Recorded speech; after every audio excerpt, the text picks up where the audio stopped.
Hello and welcome to episode 2 of the Excurse with Terry, my guest today, Terry Cooper, who I don't know, I don't even know where to start with the list of things that Terry does.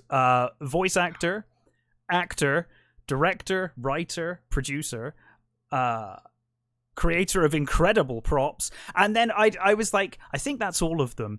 And then I said, what's your Skype user ID? And of course it's Rapster T, and I was like, oh, of course you're also a bloody musician, so you pretty much do everything. How are you?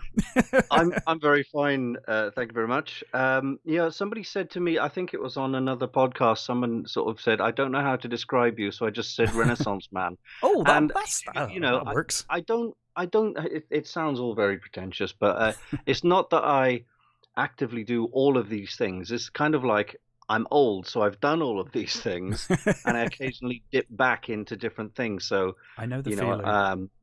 Earlier on this year, I recorded a rap tune for the first time in Did you? 15, Wow, so 20 years. Yeah, because you were in a group back in the 90s, right? Yeah, we got a record deal thanks to the BBC Two Dance Energy program, and we won our record deal just by sending a camcorder video of our song in, and the public voted on it over 6 weeks, and we managed to win the record deal, which was a single and a video, and it kind of went from there. It was only like a 2-year career. The record company were dangling the carrot of an album deal and big money, but we never got past 3 singles, and they didn't even put the 3rd single out because we started getting into sort of battles with them over whether it sounds decent enough. And our 3rd single sounded very much, we wanted it to sound very much like Jump Around by House of Pain. Yeah. And the record company didn't want that. They wanted something very melodic and poppy. Why wouldn't you want that? Well, exactly. It was a massive, massive hit at the time. Yeah. And, well, put it this way. Our A&R man was a guy called Nathan McGough, who used to manage Happy Mondays. And his boss, the head of A&R, was Mark Fox, who I'm naming and shaming them here, but they probably don't work here anymore. Mark Fox was the bass player for Haircut 100. Right. So both of these guys were telling us, 5 kids from Cardiff, how to be. Could you make it a bit more street? So, yeah, right. Could you just be a bit more cool? Is that possible? Could you be a bit more cool? I'm just going to smoke this cigar and drive my Mercedes. Yeah.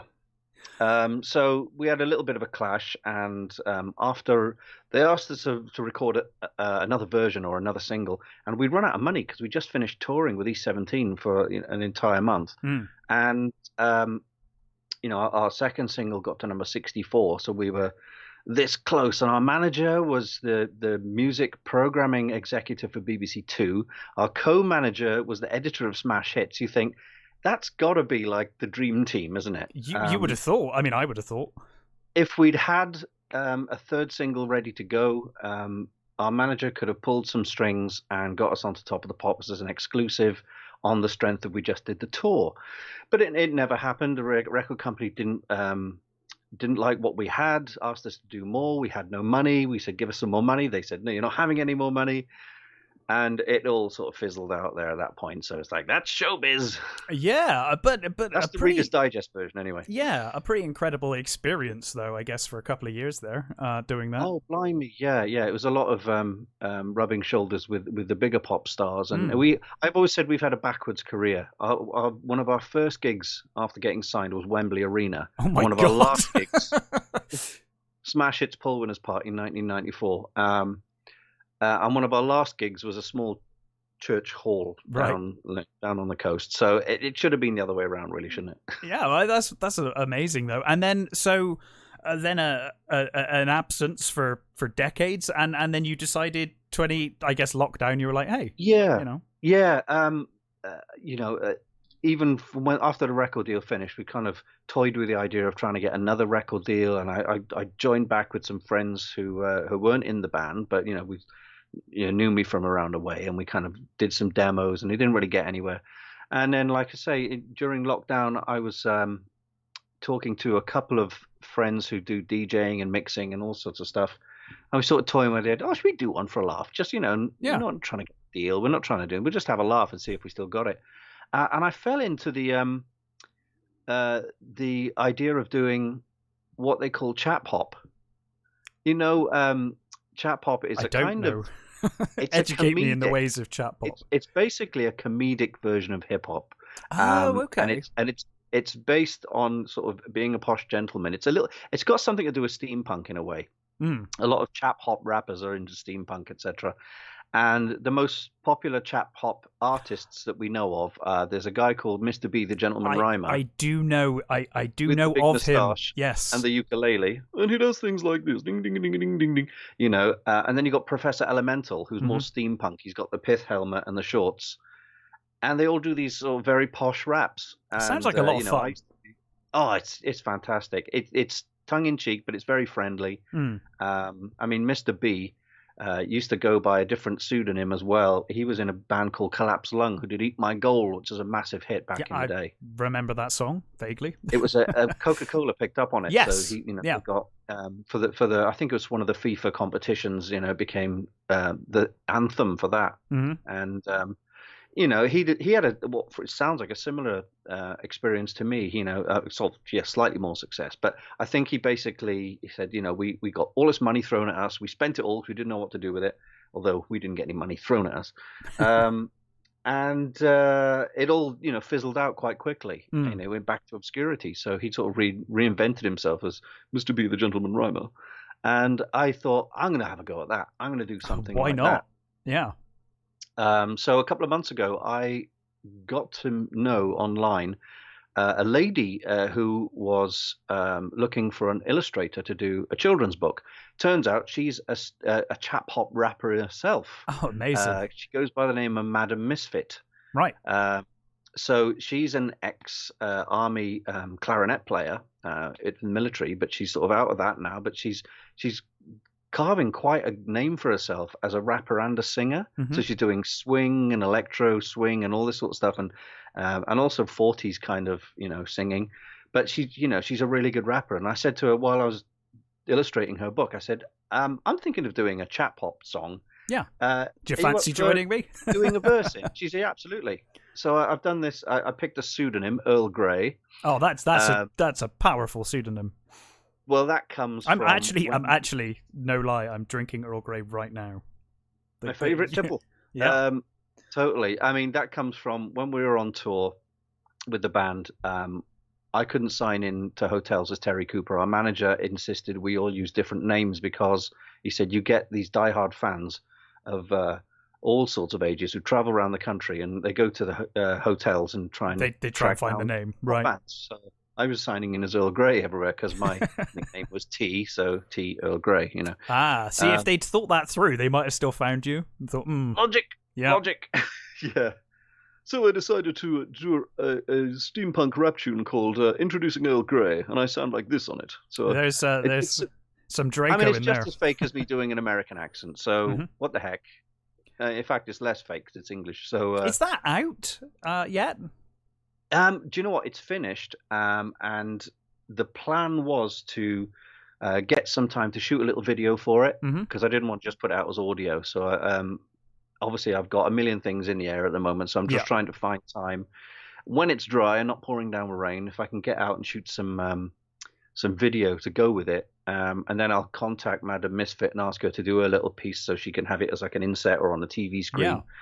And then we'll pop it all together. That sounds like a lot of fun. I'm looking forward to hearing that. I was going to say, I'm sure you haven't released that. Hopefully by the end of the year, fingers crossed. Yeah, no, that's amazing. That sounds great. Yeah. So you also have done countless voice acting jobs. If we can touch on voice acting for a little bit, because I absolutely love your Delgado Master. I think it's a tremendous Delgado that you do. That's the biggest surprise for me, that one, because I've done sort of passable impersonations of other things, and it must have been about 3 years ago now that I was on Facebook and I heard about a Doctor Who fan series called The Final Game, and the whole ethos behind that is there was a Doctor Who script for the third Doctor, John Pertwee, called The Final Game, where it was the Master and John Pertwee's final adventure, or sort of battle, whatever. I didn't But know about this. That's it fascinating. was never made. And what happened was that you can't get the script online. You can get people's accounts of what happened in it, and it's very Sure. sketchy, etc. But obviously, Roger Delgado was killed in a car accident. Yeah. When they were about to sort of get into doing that, so they shelved it.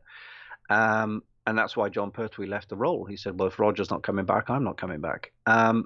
So Chris McKeon, who's a writer from the States, who's done a lot of Doctor Who fan stuff and a couple of canonical novels and stuff, he put a call out saying, "We're going to do the final game. We need a John Pertwee, we need a Roger Delgado, we need Sergeant Benton, Sarah Jane Smith, Joe Grant, everybody." So and is the Brigadier. is this based on the script? Did they get hold of the script, or is this based on the idea? Well, I think it's based on the idea for the most part, because he found out as much as he could about it, and then decided to construct a story. It's like a sort of, when there's you get an Egyptian skeleton and then you put clay on it and you go, well, that's roughly what I think it should be. Yeah. So there's a lot of license taken, and there's a lot of kind of tributes, and it was obviously, I don't think it's as epic as I don't think the original script would be as epic as what Chris did, because Chris has thrown Daleks and Cybermen, and he's trying to give Roger Delgado a massive send off, so it's his huge epic 7-parter. Yeah. When in actual fact, the final game might have been a 2 or 3-parter. Of course. So I saw the casting call, and I thought, I'd love to get into that, and I can't do any Doctor impressions. Well, not the third Doctor anyway. So I was like, what am I going to do? And I thought the only one I could kind of attempt is the Brigadier. And it's not that I do a good Nicholas Courtney. I could see you pulling off the Brigadier. Yeah. It's just a kind of, Sergeant Benton, carry on. It's that kind of voice, like this. And I thought, it's not perfect, but maybe I can work on it. So I sent in some auditions. I said, here's my Brigadier audition. He goes, "Hey, that's not bad, Terry, but I was wondering if you could you try the Master?" I'm like, I can have a go. I thought, well, to all Americans, any British accent will work. So I went on YouTube and I looked at a load of clips of Roger Delgado, and his one of his very first lines is, "I am the Master. I'm you." What does he say? The guy says, "Who are you?" And he goes, "I am known as the Master universally." And I thought, well, so I went through a load of his phrases, and then I sent an audition off, and Chris went, "My God, that's exactly like it." I'm like, "Is it really?" I genuinely think it's a brilliant Delgado. Well, it's a big surprise to me, because I just hear myself doing a posh voice, right? And my friend Sean Russell, the Candy Jar Books, he's the biggest Doctor Who fan in the world. So I sent him some recordings that I did. I said, "Does this sound like Roger Delgado to you?" And he goes, "I can't tell. All I can hear is you, because I know what you sound like." Because I know you too well. Yeah, sure. So what happened was, I got contacted by Dan Hadley, who runs the Spacebook podcast, and he said, "Oh, we heard about your Roger Delgado. Could you do us a little ident for the start of his Type 40 podcast, the Doctor Who?" I'm aware of Type 40. Yep. Yeah, so I did a kind of, "I am the Master, and you're listening to the Type 40 podcast with Dan Hadley," and all this. And he said, brilliant. So he put it on there, and then out of the blue, I had a phone call off Sean about work or whatever. Yeah. And Sean said, "I heard someone doing the Roger Delgado voice the other day at the start of a Type 40 podcast. It was amazing." And I said, "That was me, right?" He goes, "Was it?" I said, "See, because you didn't know it was me, you couldn't hear you disassociated Terry from yeah. And fair play. There's been tons of feedback. I will always say, if you listen to the final game, it's all on YouTube, 7 parts. I highly recommend listening to it. That show. I know it's a send off for Roger Delgado, but I'm not the star of that show. The star of the show is Marshall Tankersley, who does John Pertwee. He's a fantastic Pertwee. Oh my goodness! For a young American kid to do not only an English accent, but one of the hardest voices to do. It's John so distinctive. It's almost out. He says things almost out of breath like this. It's kind of like that. I think I've heard John Culshaw doing it, and John Culshaw is brilliant. Yeah, but Marshall can knock him into a cocked hat. He's like amazing. He's fantastic, and I think I cannot hear Marshall's voice. I can just hear John Pertwee. Yeah. So to play alongside, in my mind, audio only, John Pertwee. Mm. It's a massive honor. It's fantastic. He is a tremendous Pertwee, I must admit, and I think with that role, I imagine there's a probably like a real sort of draw to almost over egg it, and he doesn't. Yeah, It's perfect. It is perfect, and yeah. So the final game is all on YouTube. That's where I listen to it. Yeah, Highly recommend checking that out. And I loved your Delgado Master. I think is wonderful. well, Chris is very good. Usually you think someone from across the pond wouldn't get the sort of the 1970s, the early 1970s RADA school of talking, and those kind of, it's a little bit theatrical, a bit sort of, and people talk differently in the 70s, but Yeah. he really gets it. Mm. He says, "Yes, my dear chap," and all this kind of stuff. And in where an American would say, "All right," the master could say, "Sure, go ahead," you Mm. know, that wouldn't be in the script in the 70s. It No, would be no. after you, my dear boy, or something like this. It would be said in a more posh English kind of way. Yeah. And Chris gets it straight away, and when you read the lines, you think, yeah, this does sound like of its time, so Yeah. that's awesome. It's tremendous, and you're tremendous in it. Is the Third Doctor your favorite Doctor? I know you're a massive Doctor Who fan, as am I. So. Do you know what? I don't think he is. I mean, he's my first memory of watching Doctor Who. I think I watched a story called The Green Death, which was set in Wales, weirdly enough, while I was living in London as a kid.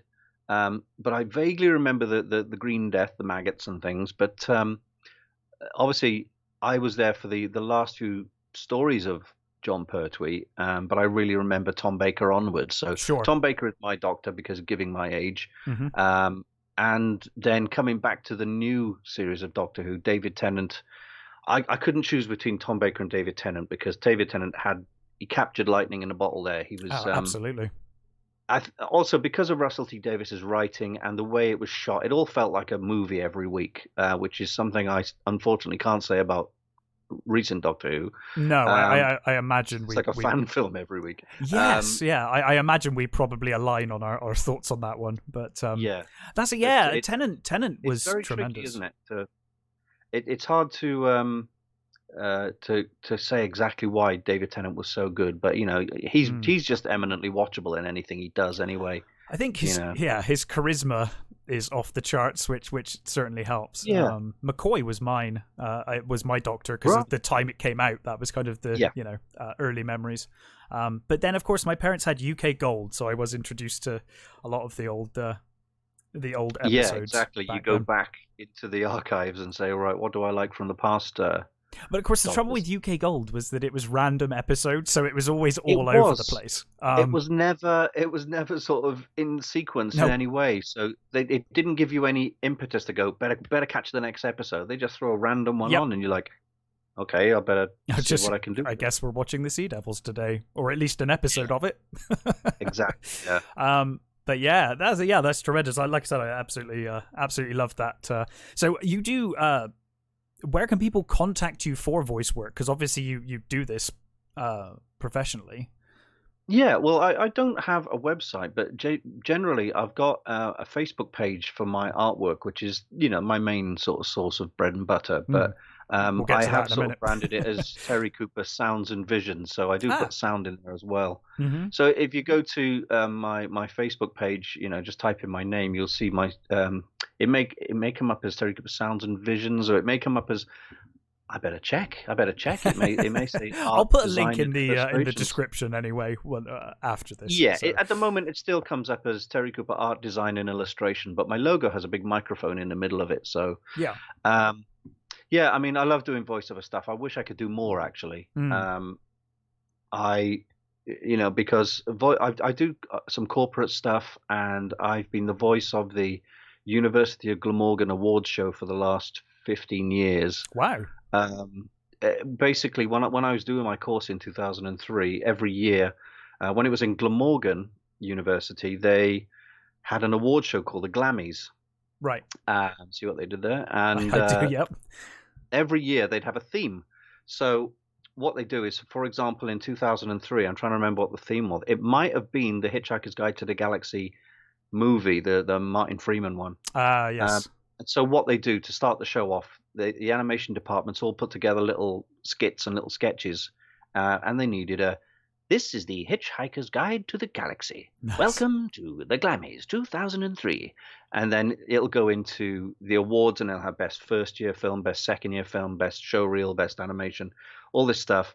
And then for that, they just wanted a voice. So the tutors didn't have to come up to the microphone and go, "Is this thing on?" and then open up an envelope. So they'd have me going, and the nominations for best first year are John Smith for show reel.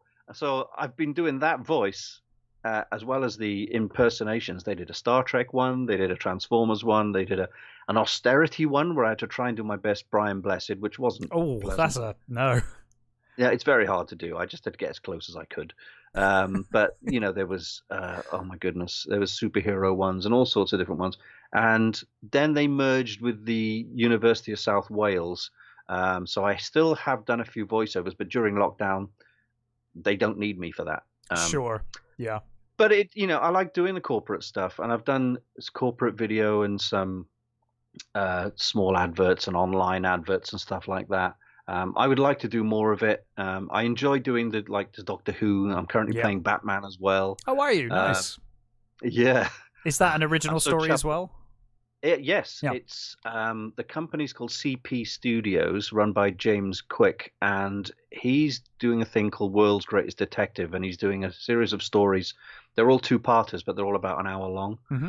And I managed to get the role. I managed to beat a load of Americans in the audition because at the time the Americans were all sending in auditions doing their best Christian Bale. I see. Couldn't really do that, and I didn't want to get the sore throat, so I was doing my Kevin Conroy. Oh, well, Conroy, for me, if I read a comic, it's Conroy. That's the voice you hear, isn't it? Right? And you've got to do Bruce Wayne and Batman. Yeah. So it's fine if you could do the Christian Bale, that kind of thing. But you've got to know what he sounds like as Bruce Wayne as well. So when I'm doing Bruce Wayne, he's quite genial and happy like this. So it's kind of, middle of the road. Hi there, how are you? That kind of white guy voice that Eddie Murphy does. I am a white guy. And then all of a sudden you go down here for Batman. Oh, that's great. Yeah. You've definitely got that Conroy. I am vengeance. I am Batman. Yeah. You've definitely got that down. That's fantastic. He managed to get, we did an episode with the Gentleman Ghost, and he managed to get Simon Fisher Becker, who was the bald guy, who was the blue head in a box for Doctor Who. Oh, yes. Yeah. And he played the Gentleman Ghost, so all my scenes are opposite him. So I'm like, wow, I'm acting with a proper dude. So that was great fun, and I've still got a couple more of those to record. In fact, but again, I love doing the fiction stuff, and I've done that for goodness me, nearly 20 years now. But again, those things are free and they're not paid, so they do take a lot of your time up. And I love to keep doing them if I can, but I can't keep doing them. I would rather prioritize a paying job for a cartoon or something like that. Yeah, but. Well, occasionally I do paid gigs, That's a lovely segue into your artwork.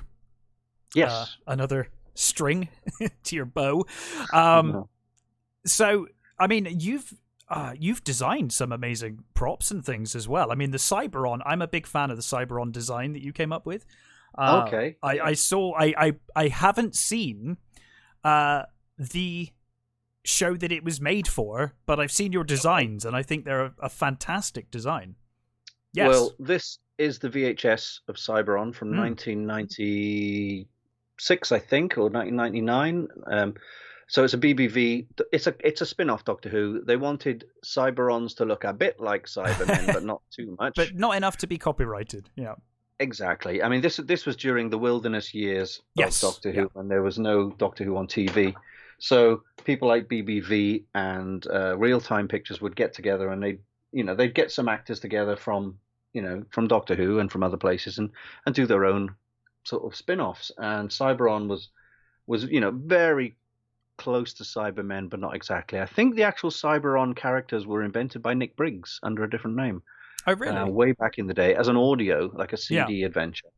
And then BBV Video had an idea of doing a live action version. So I heard it was going ahead, so I did a load of drawings and sent it off to them by email, not expecting anything. And they came back to me and said, "Well, okay, could you make us a number of helmets, Yeah. for the thing?" I said, "Okay, cool." So it's a really long story about how I made them and how things went wrong, as Well, things that was always do. that's what I absolutely loved, was seeing your Terry on Tuesday episode Yes. talking about it.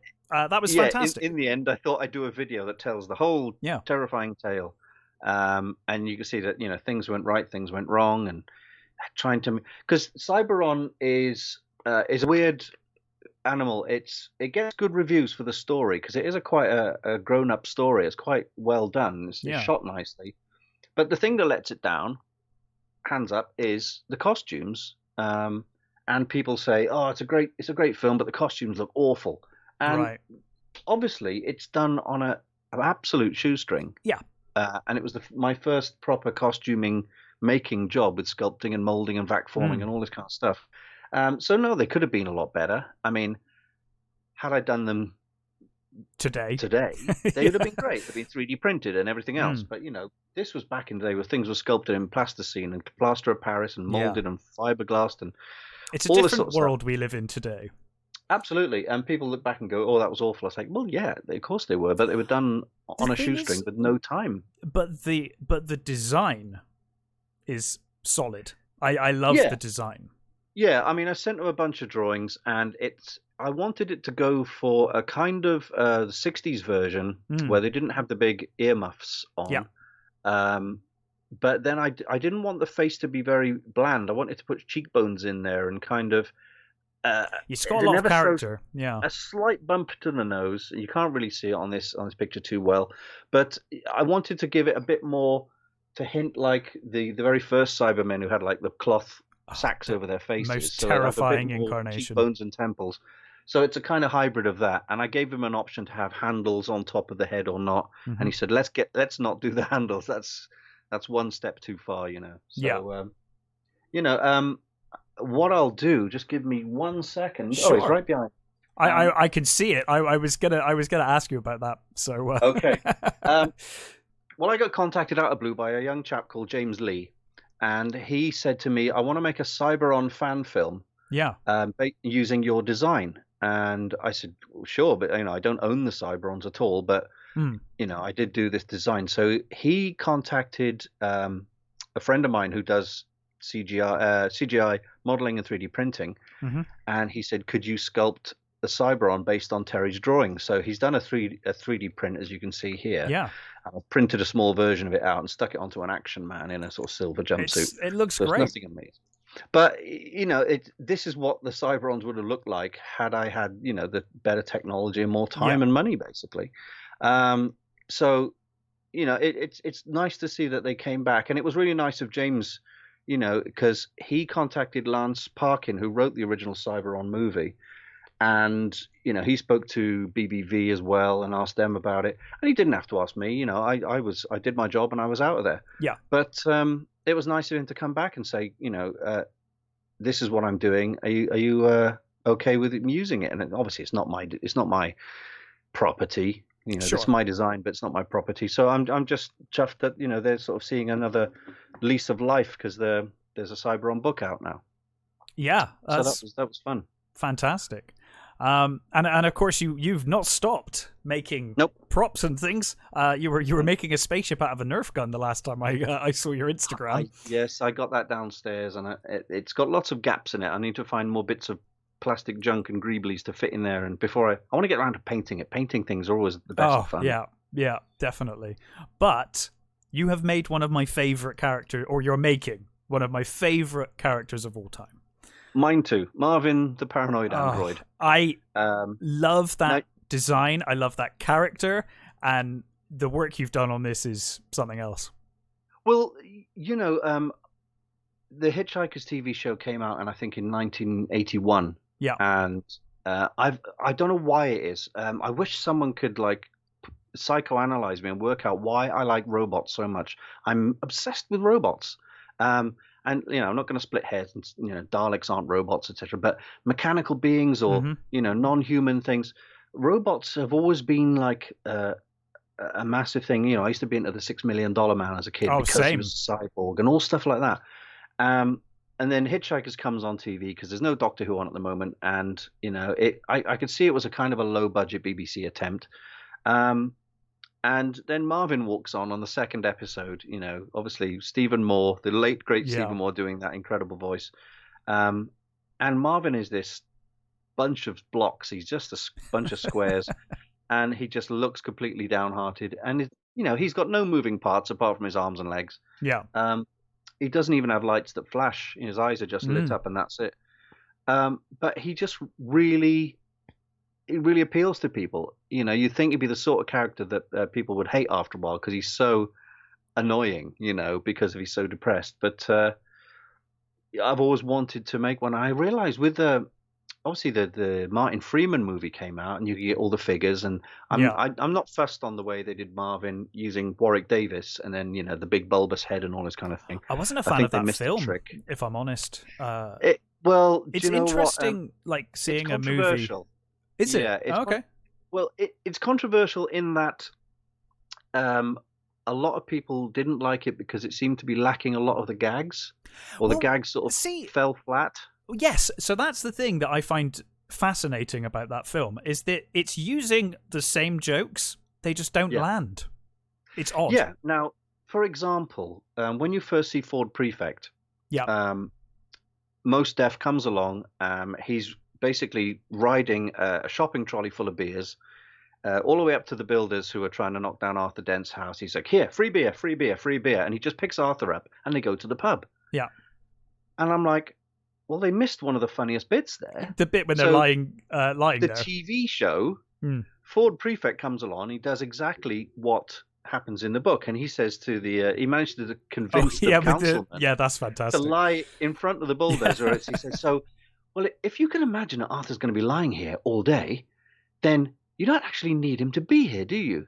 So, if we can just pop off to the pub for a quick pint, and later on, you go for a pub, go for a pint, and we'll cover for you." He said, "Oh, well, that's very kind of you, sir," because he's confused him. And then he goes, "So, if you'd just like to lie down, what?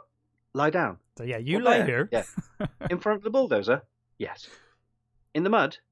In, as you say, the mud."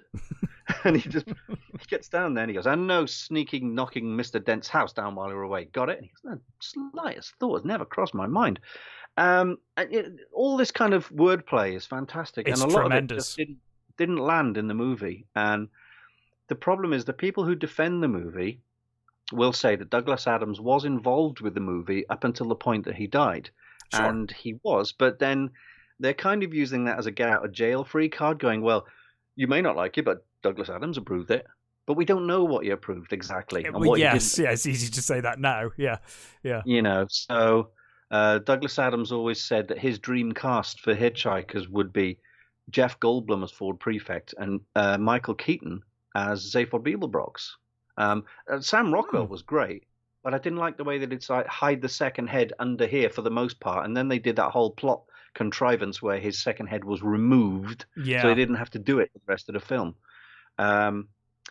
But yeah, going back to Marvin, I noticed there was no toys of No, there aren't. I've BBC looked. characters. You can get little sort of miniatures nowadays, little sort Yeah. of Warhammer type miniatures, but I would have given my my left arm just to have a 1/6 scale Oh, that Marvin. would be incredible. Yep. And even the garage kit makers and the people who make sort of amateur kits and resin castings, there's no real Marvins around. Hmm.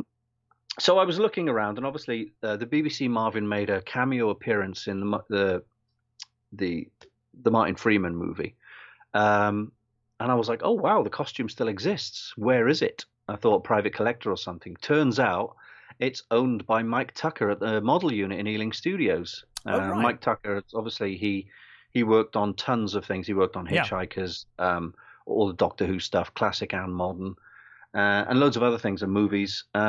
And he's still got the full Marvin costume in his office, which is a treasure trove of the history of models. Oh, I can imagine. And I contacted him out of the blue back in 2018 and said, "Look, is there any chance I could come up and see Marvin and maybe do an interview with you?" He's like, "Yeah, absolutely, coming up." I'm like, "Oh, brilliant!" So I went up to London on the hottest day of the year, and I went over to Ealing Studios, and he spared me an hour. Wow. to go in. His studio is about the size of my room here, and it's crammed to the rafters with Cybermen, TARDISes, Daleks, Egyptian stuff from the pyramids of Mars, Oh, all the my way back favorite to ever Tom Doctor Who Baker. episode. Oh, the Sutekh mask is still there. It's all Oh, falling apart.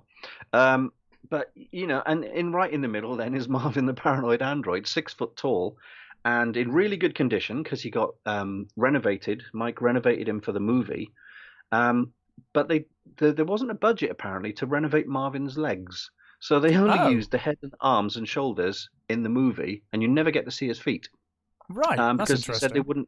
they wouldn't shell out another couple of £100 just to give the feet a coat of paint or whatever. Well, if you've gone that So far, I mean, I know, right? It's like, the come kind on. of budget they had. Come on, you could spare £200.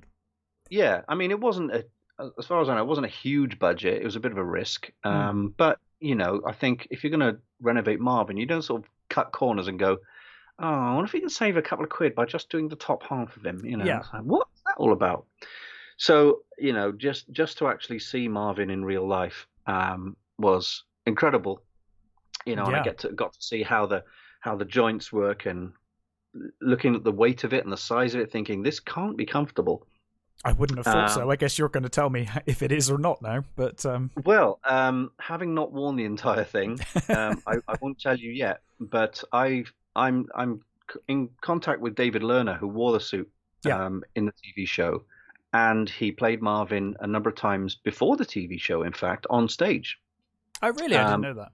yeah, he played Marvin in different incarnations, but only in theatre. Stephen Moore did the voice for TV. Hmm. But David Lerner did the voice on TV, but he had to learn all the lines just so everyone could, act with him. Yeah. And then they redubbed it with Stephen Moore. And I, it struck me that Marvin is very tall. He's 6 foot tall, and that Yeah. when you put the costume on, you're looking through the mouth. Hmm. So I said to Mike Tucker, I said, this complete honesty, my plan is I want to make one. I've always wanted to make a Marvin the Paranoid Android. For costuming and whatever. Yeah. And I mean, this was the second time I've met a robot of my dreams, or no, of my childhood, of my fantasies. I think fantasy is the wrong word. It's got connotations. What was the first? The first was Metal Mickey. Oh, great. Awesome. Do you remember him? Had a Yeah, voice I like do. a Cylon. Yeah. That was a very interesting experience, he says in inverted commas, and not the best experience, but I'll save that story for another day. Okay. So suffice to say, it was great to see that there's only ever been one Mickey robot. They didn't make a number of them. Yeah. There's just the one, and he's been renovated, and he's still sort of alive and kicking to a certain extent. But after going, they say never meet your heroes. Yeah. It's kind of that kind of story. Oh, okay. I'll go into that one day. I don't want to sort of name and shame or slag anybody off. That's fair enough. But it wasn't as great as I thought it'd be. But with the Marvin was everything and more. So I think I better show you I think you should show people the most completed part of Marvin, which is his noggin. And this is as close. I mean, I didn't get any measurements at the time when I got to see Marvin. It looks perfect. Like it honestly looks fantastic.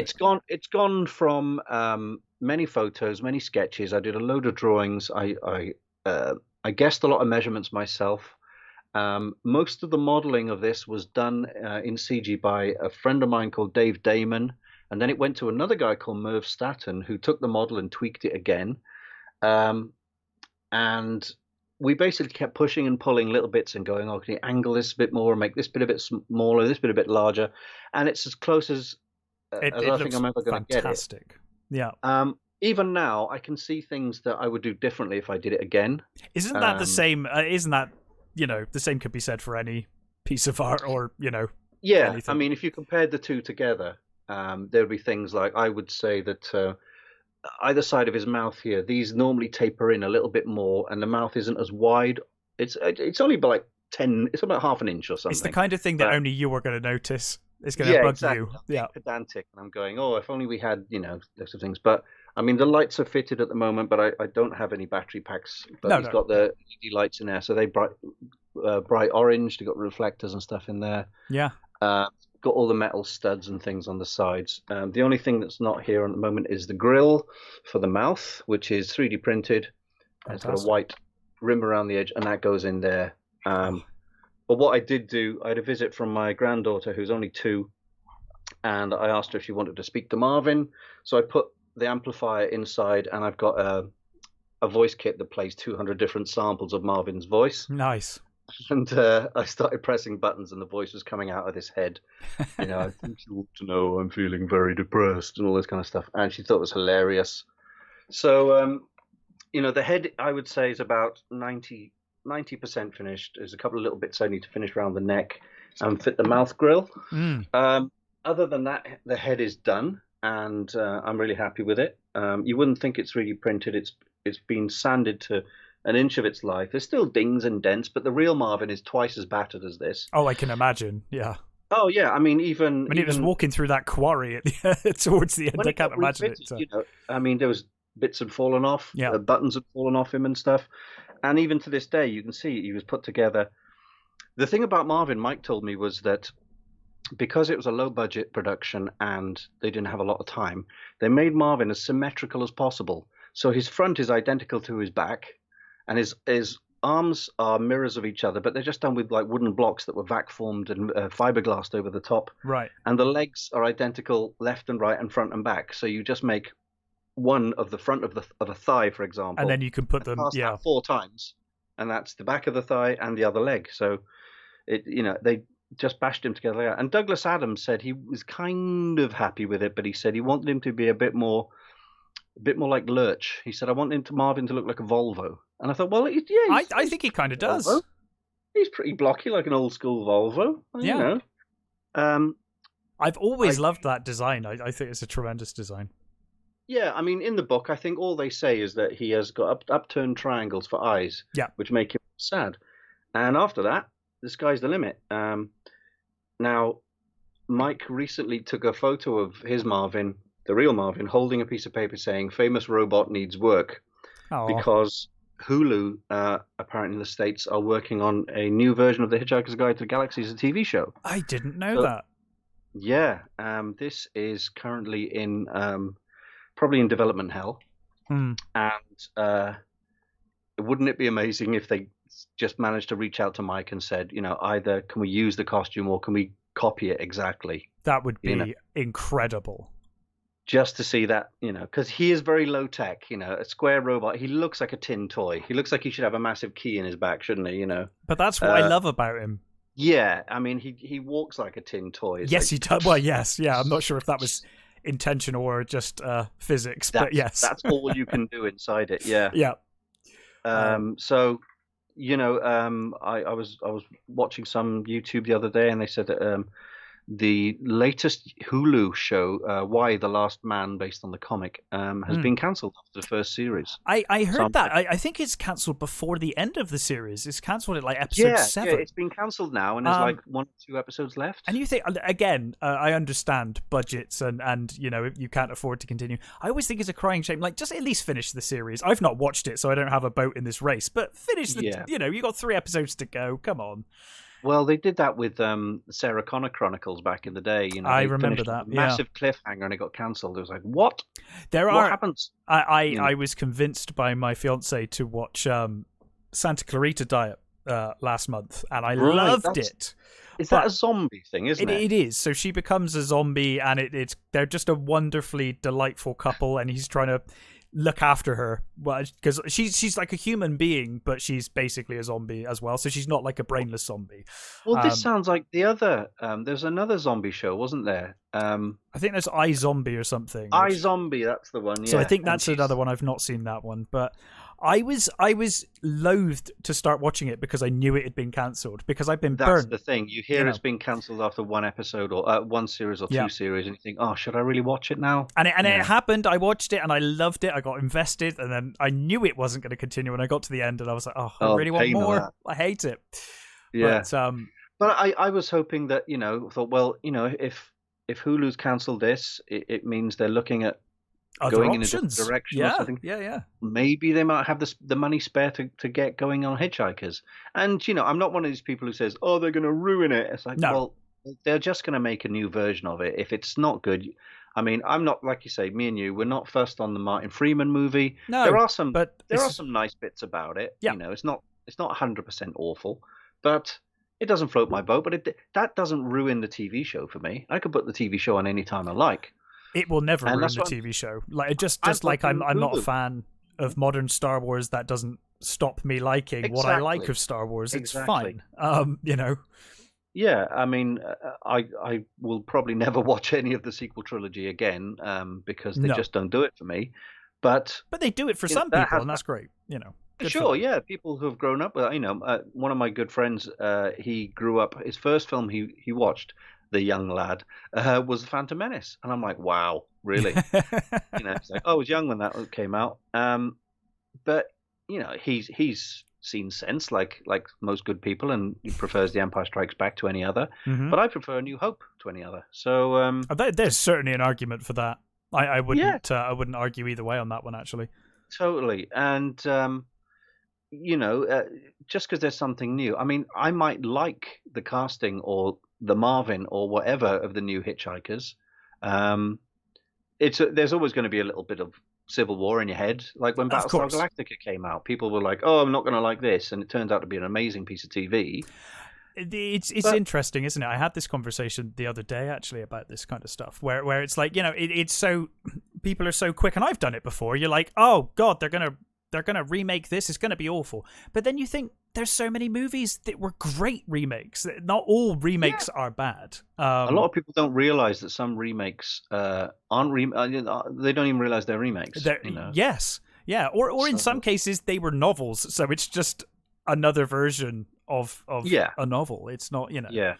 I mean, Um, the biggest cop out is when someone says the book was better. It's like, well, of course it's better. It's in your imagination. yeah, Yeah, nothing's gonna beat your own imagination, and that's yeah. kind of the Nothing's going to problem. even predict what you're thinking, is it?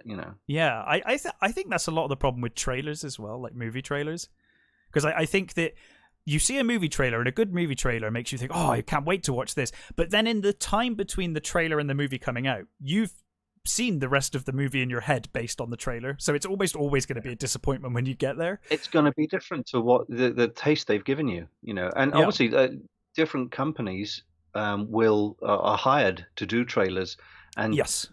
their thing is not to tell the story, but to just get To people sell you. interested. So Yeah. they'll twist it and edit it and do whatever they can based on what their the current zeitgeist is and what's worked for them in the past, Mm. and do their best to give you a trailer that makes you go, oh, I want to see this. But it's never going to be the same as the finished product. So No. So I want to move on to your art, but I have to quickly ask first: did you make the Hal back there, or is that a prop? Yes. I made it. He's not even. I like most of my projects. He's half finished. I'll show you now. Well, from this distance, it looks fantastic. It does look okay from a distance. Let me get some more pieces right. So basically, I wanted a HAL 9000. Oh, you're And they're trying very to make it expensive. accurate to the actual prop as well. That's fantastic. Well, what this actually is, I'll take the lens and stuff Because it out. was just a camera lens, right? Yeah, a very expensive camera lens, Mm. apparently. So this is done in two halves, top and bottom. It's 3D printed flat, basically. And around the edge, I left a channel so I could put some silver car trim. Yeah. It's like self-adhesive chrome trim that goes all the way around. This grill is 3D printed. I just painted it with a silver marker.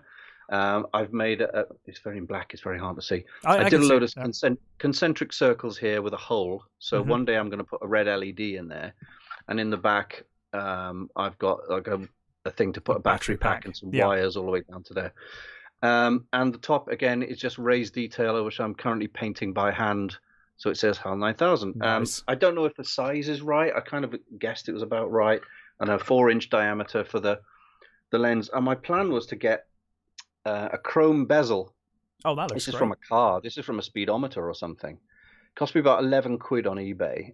Just look for It looks 4-inch perfect though chrome for what you bezel. need it. Yeah. Yeah. So that fits in nicely in there. And my plan was to get a 4-inch magnifying glass Yeah. Okay. for the lens.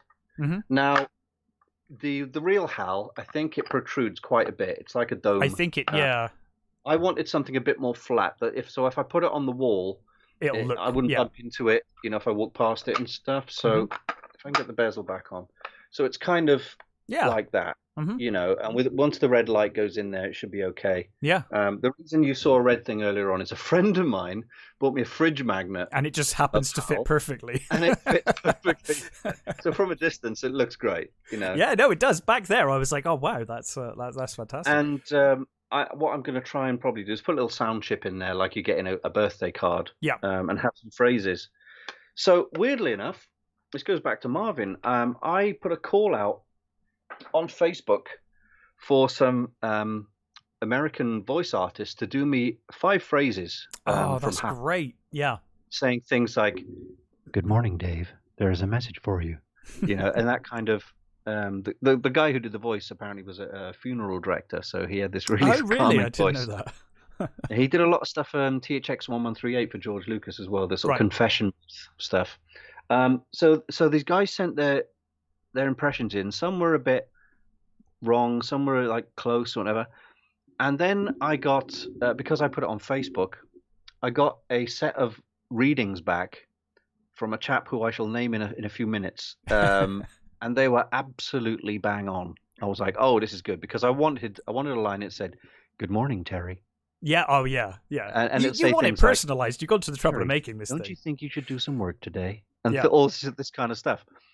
And it turns out that it was a British guy, and it was David Lerner of the Marvin fame. Wow, that's incredible. So, being a trained actor, obviously he nailed the American accent, and he nailed the feel of HAL 9000. So I was like, and I said to David, dude, that's amazing. Let me pay you. And he's like, no, absolutely not. I'm like, oh wow, what a guy. That's incredible. So I'm looking forward to seeing David next year at the Cardiff International Tattoo Con, which I host. Marvin will be there, hopefully in person, and David is coming down as guest of honor. And other people may know David from the kids quiz show on ITV called Nightmare. From way love back in Nightmare. the day. Yep, huge fan. It was like a virtual reality quiz adventure game thing, wasn't it? Yeah. And yeah. He was in series like 4. He played a character called Pickle. Who was I remember Pickle. Yeah, so I didn't. Wow, that's amazing. So yeah, he's happy to.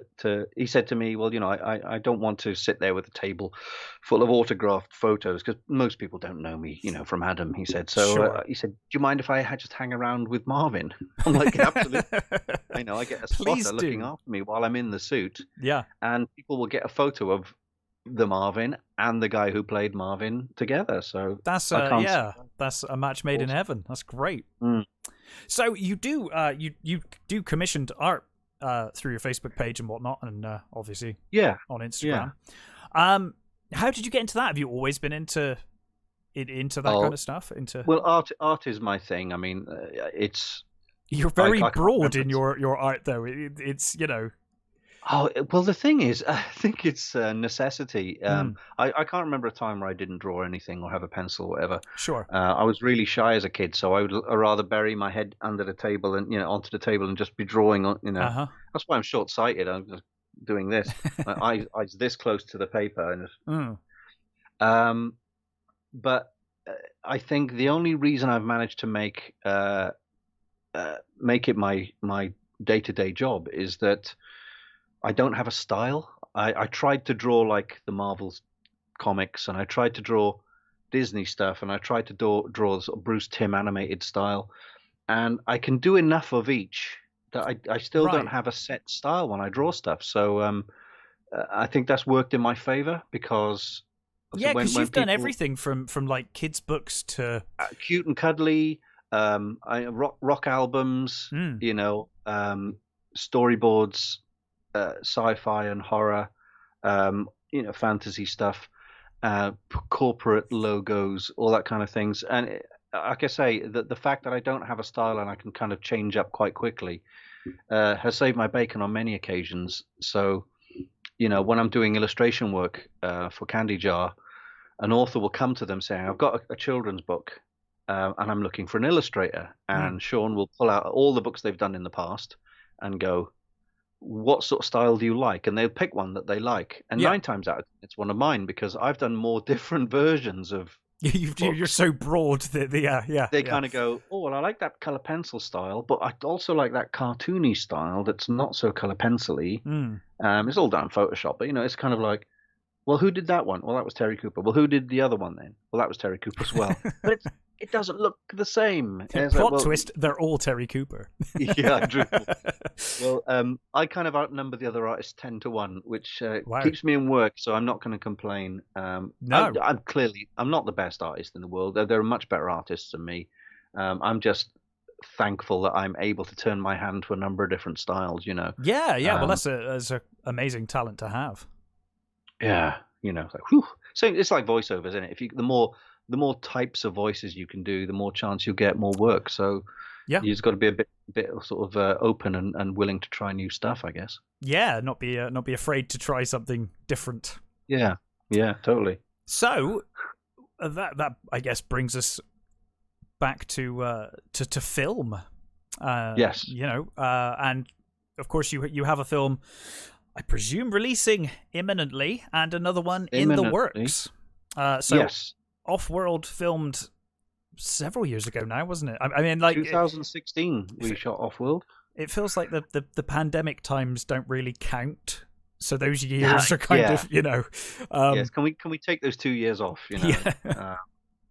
Yeah. I mean, it's the plan was to shoot it in 2016 and get it finished by the end of 2017, and then stick it on YouTube. Yeah. But what happened in the meantime was, we, as soon as we had a rough edit, we put a trailer together and stuck it onto YouTube. And then we had to do a lot of post production. We had to paint out, because it was shot outdoors. We had to paint out pylons in the background and flying birds and and people walking their dogs and stuff. In some cases, people on bikes, because it was shot in like a country park. And it obviously loads of mistakes were made. And I say this all the time. I'm glad looking back now, I'm glad that all the mistakes were made, because it taught me more. I'd rather the mistakes be made on the first one than on the second. I absolutely agree. Yeah, and you know yourself that even shooting something relatively simple from a guy walking if it from can go wrong, it'll go wrong. It takes, people think it takes 2 seconds, but it takes an hour. Yeah, and the things if you're stressing over things, like you're stressing over groups of people, you're trying to herd sheep and deal with everything, get the shot set up and everything else. It won't be until you start editing that you're like, why is that camera case in the background of the shot? Didn't see it. Just didn't see it. We literally digitally painted out people's coats that were sort of in the background in bags. We thought, oh, we'll leave them there. It's like, oh, there's a bag flapping in the background. It's like at somebody's lunch, and we just literally had to sort of digitally paint them out. So, and then the money for shooting had run out and everything, and people who were working on it had finished and moved on to other things. So it's just basically trying to push it across the finish line. And then we got an email from an American distributor saying, hey, we really liked your trailer. Would you be interested in, handing it over to us for distribution and marketing? Mm-hmm. I was like, wow, this was like completely unexpected. Sure, absolutely. I said, bear in mind that it's not a big budget film by any stretch of the imagination. It's not even a low budget film, because I think low budget is something around 5 million quid. I know. I call my film zero budget. On yeah, that they are assumption, zero budget. Yeah. But we raised just over £10,000 on Kickstarter, and they took £1,000 out of that anyway. Yeah. And I threw in all my savings as well. And like I say, none of the actors got paid. I didn't get paid. We had to pay for editing, effects, obviously catering, DOP, sound, all these things, sound mix, someone to do the score. But the actors were doing it basically as a kind of showcase to say, well, this is what we can do. Because we didn't have a distributor at the time. We were just going to put it on YouTube or Vimeo, and that'll be it. And, 4 years and 9 months later, we get to today. Yeah. Where the sound mix is currently in a small studio in Cardiff, and I'm going down next week to hopefully finish it off. Fantastic. We've done most of it. I mean, our sound designer guy was in London, and he had it for 2 years, but there was lockdown and all sorts of other things, and looked like it was never going to get done. So I said, let me take it back. I'll take it to a friend who's got a studio in Cardiff, and we'll finish it off there. Yeah. So I'm speaking to our distributor tomorrow. We're just sort of firming up what we need to send them, because it's not just a matter of here's the film, do stuff with it. It's legalities and limited company and sending them different versions of the soundtrack, ones without dialogue, scripts timed for subtitles, Right. stills, different formats, all sorts of stuff. So we got this huge list of deliverables that we have to sort of satisfy and send all that to them, and then finally export the movie with its soundtrack onto a hard drive and post the hard drive physically to them in the States. Oh, And then that's sign terrifying. contracts and stuff. It is terrifying. Imagine that. It's got to You're sending go a across the sending a hard drive. It's like, oh no, no. Yeah. I mean, we're going to have plenty of backups. Oh, of course, here. Yeah. A million backups. I hid backups. I had backups. I used to work at a radio station when we were filming Annette, and I had copies. There still might be copies of Annette up there, because I was like, please take a copy, because if my PC dies, I've got copies somewhere. There's bits and pieces everywhere. My co-producer Danny, who's the lead actress, she's got a copy at her house and a copy at her parents' house. We're all paranoid, like one of us is going to have a house fire. But there's so many. I mean, my film was, again, both zero budget, and it didn't take anywhere near the kind of time with the effects and the professionalism that you're going for. There's the amount of time that you invest in this to then think that there's a chance of losing it is just horrifying. Oh yeah, you think if something corrupts. I mean, we had a scare just about 2 years ago, just as we were getting the sound mix sorted in London. We had the sound designer came back and said, I can't find anything on my drive that I recorded all the dialogue on. So we said, send it to us and we'll check it. And his drive had corrupted. There was no sound on there. And we were like, oh, so we've got very bad sound from like rushes and stuff. And it turns out that there was another guy who came down to do the boom and stuff. He had his own backup of all the sound recorded. Oh my goodness. Try and explain that to your Kickstarter backers. Well, we got so close to the finish line, but then we lost the sound. So, and again, anything that can go wrong will go wrong, and often does. Mm-hmm. And you can't have enough backups. No, you really can't. You really, really can't. So Offworld is obviously a sci-fi group of people stranded on a planet. Yeah. It's we were trying to not so much play to our strengths, but play to our weaknesses. It was like, well, what can we do and what can we not do? Well, we can get people, and we're out here in South Wales. There's plenty of land woodland. we can film on. Yeah. And woodland, so it's going to be the whole, people walking around. We basically said it's kind of Pitch Black meets The Walking Dead, so it's a survival story. And we managed to make one set, which was the interior of the spaceship, which I built in someone's double garage. We cobbled it together, put loads of greeblies and plastic bits on there and Fantastic. lights. Yeah. And plenty of CGI to make these sort of holographic display panels and stuff. And it does look really nice. So, that's all post-production for you. But yeah, the story is about 10 people who have got to make this 300-mile march before they run out of food or they start fighting with each other. And there's creatures making weird noises in the night and sort of all sorts of nasties going on. And like I say to everybody, I mean, the thing with having a film that's taken 4 years to date, 4 years and 9 months to get to completion almost, is that people are expecting, well, if you spent that long on it, it's going to be better than Star Wars. It's like, no, it's still a £9,000 movie. Yeah. Where we've done our best to make it, work and to fix things. So you may see things that are ropey or a little bit dodgy, or that effect isn't quite perfect, or that bit of acting's not amazing. But you got to remember, we shot it in 6 days. We didn't have time to do a 6-week shoot. We shot it in 6 days solidly, working from dusk till dawn. And for everything you spot that's a little bit ropey, there's probably 100 things you didn't spot that we'd fixed. So yeah, absolutely. And I think people have no real concept of unless you've done it, the amount of work that goes into fixing. Oh yeah, things. Yeah. I mean, and you spend so long doing one effect or piece of work, and the audience will never even see it. No, because they'll never know. Because if you've done your job, they won't notice. We were doing a scene where there was a couple of people talking, and in the background is the horizon. Yeah. Excuse me. And because this is a country park, just around the corner from my house. We weren't allowed to sort of cordon it off or shut the park down to shoot Sure. there. So this guy walks along in the middle of the scene and stands there with his dog in the background. And so we like called cut. So we sent a runner over and said, "Excuse me." He said, "Yes, yeah. As you can probably see back there, we're making a film. So it'd be really nice if you could just sort of move about 10 feet to your right and Yeah. you watch as much as you like." And he was, "No, no, Oh, public place. I'll do what I like." And we're like, he's like, "Really?" so unnecessary. Yeah, they were just thought, ooh, and it's like we weren't taking up the entire park, So No. he stood there for a while, and I said, well, we have to make the call then. Do we wait for him to move, or do we digitally paint him out? So we digitally painted him out. Yeah. Yeah. Finally, his dog ran off after something, and he had to go after the dog, but we didn't have time. One of the opening shots of the film, they're walking up to the crashed spaceship, which is a miniature, which is on fire, and in the background, some kid comes over the hill on his BMX.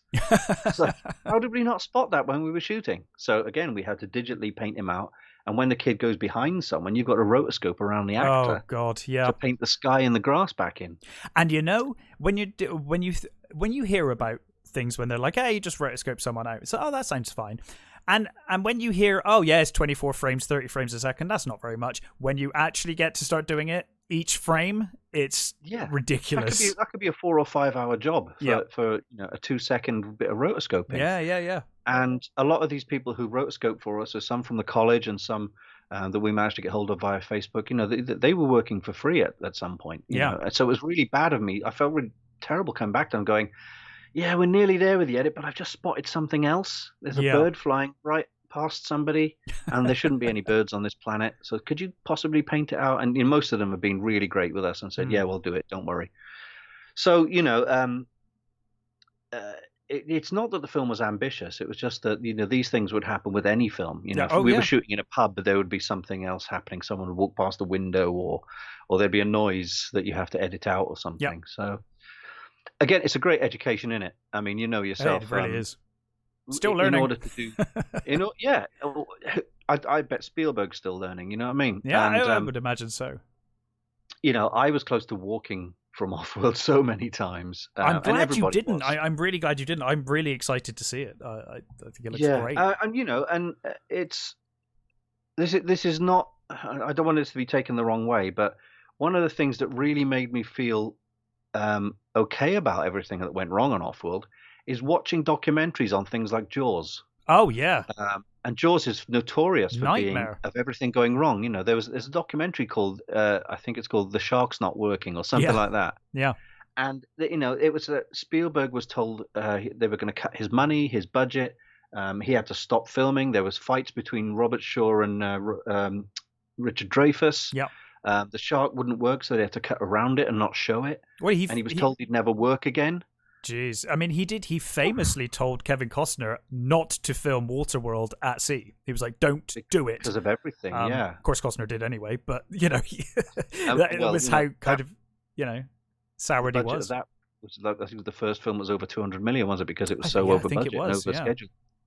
But when you see, and I've watched lots of other documentaries, but other films, even Star Wars had its problems. And it's like, there's no way I'm comparing my $9,000, 10 people arguing in a field film to the Star Wars problems or are Jaws. the same though, on a different scale. The common problems still. I mean, thankfully, we haven't got studio suits coming over and tapping me on the shoulder saying time is money. Yeah. But again, we've only got these actors for 6 days, and we've got to make it work. So we were shooting 12 scenes a day. Yeah. But that's multiple setups per scene as Long well, days. and then it's getting dark and all this kind of stuff. Everyone was cold or sunburned. We had injuries.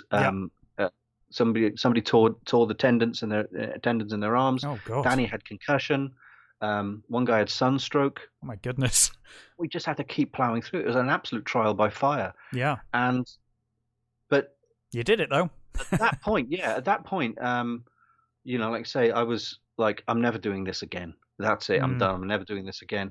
But regardless of how bad I may see it, it's like Marvin. I'm looking at it and I see the things that could be improved. Yeah. Most people hopefully won't see that, but it's a case of, at the end of the day, we still managed to get through all of that and have a film that the Americans out in LA have seen, our distributors, and they're still happy. want to put it out. They Yeah. want to invest money into it to put it out onto the market. So, Yeah, you know, absolutely. That's all all the backing you that's need. more than we could have hoped for, Yeah. because we were going to do a 10-minute short originally, stick it on YouTube, stick it on Vimeo, and go, we made a film, and it'd Mm. be forgotten about a week later. But we managed to get global distribution, Yeah. and some of our distributors' films, I've seen them in Tesco and Asda, Yeah. for 5-7 quid on DVD. Hey, I don't care if I'm next to I Sharknado or would be whatever it is. thrilled to see that. I'd be over the moon to Yeah, see a film that I made absolutely. in a department store. Yeah, that's great. And there may be no money in it. So for your first thing, it's not that the distributors will rip you off or anything, but it's the way they've got to spend thousands of dollars to market it, and you've got to earn all that back before you get any money anyway. So Yeah. it may not do well, it may not get onto Amazon or Netflix or whatever, but it still get out there. And I can't be happier, really. No, and like you said, you're always going to see the problems. Sure. Excuse me. I remember Cold Shot. I was so stressed towards the end, just rushing, because again I made that stupid mistake, which I'm not doing with the next film, which was like, we're going to release it on this date, and we said we were going to release it on that date, and then it's like, why did I do that? Twice I did why that. give yourself a deadline? and it's like, never again. But I was so rushed and so stressed. I remember the premiere. I just hated every second of that premiere because I was just stressed beyond belief. I was looking at it, just seeing all the problems that I couldn't solve in time for the release. I rewatched some of it the other day and I was like, actually, it's all right. It's pretty good. I'm actually quite happy with it. Once the pressure's off, Yeah. you can be a bit more objective. And like I said, I was my first conversation with the distributor. He stopped me in the middle of it and said, "Hey Terry, you don't sound too happy about this. You should be so proud that you've managed to make a feature on almost no money, and it looks so good." And I'm like, I don't know what to tell you. I'm British. I said, that's what we do. I'll pull the champagne out. I'll pull the champagne out when it's time to celebrate. But up until then, I'm going to be a bag of neuroses. And just like, how can anyone take a chance on this film? It's terrible. And the truth is somewhere in between. It's not the best film in the world, but it's not the worst film in the world. And for a first film, I mean, it's remarkable. Yeah, exactly. I will be happy. I will feel like a weight is lifted off me once we finally get the drive sent out, the sound mix is done, drive sent out to the States, and I can relax. Because I did say that I didn't want to do any more films after that. And well, that's when you did say that, didn't you? But well, one of the main reasons we were having this conversation is that you are doing another film.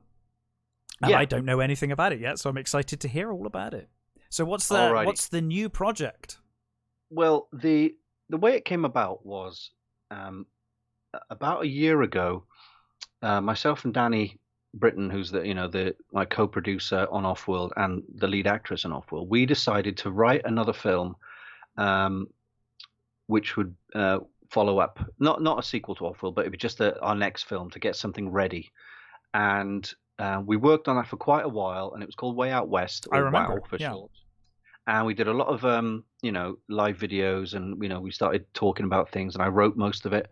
And then it dawned on me, aside from lockdown and personal hassles and trying to keep the plates spinning, trying to keep the lights on in here, and all that kind of stuff, it began to dawn on me that I felt that I was not going to get anywhere with it, or it was going to give me another 5 years of stress like Offworld did, and I didn't feel prepared to take that on. So I said to Danny, I said, look, you can have the film, you can have whatever work I've done on it, with my blessing, and if you want to go ahead with it, I'm not going to deprive you of the script or whatever. Sure. So she still plans to do that at some point, probably next year. And that's totally fine. And that gave me time to get my house in order, decide what I really want to do.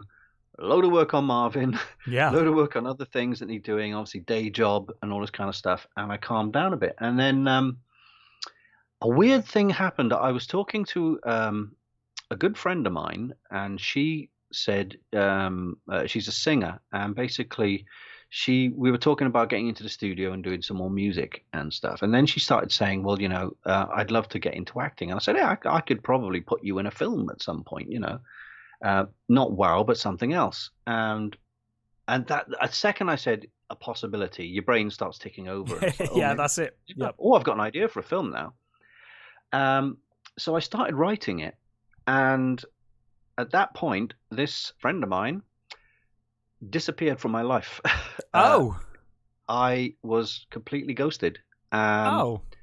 Now, Sorry to hear that. I'm not going to name and shame or No, go no, into it no. or anything, but the long and the short of it was there was a misunderstanding, and generally, if there's a misunderstanding, you get a chance to talk about it. But That's historically the way things usually work.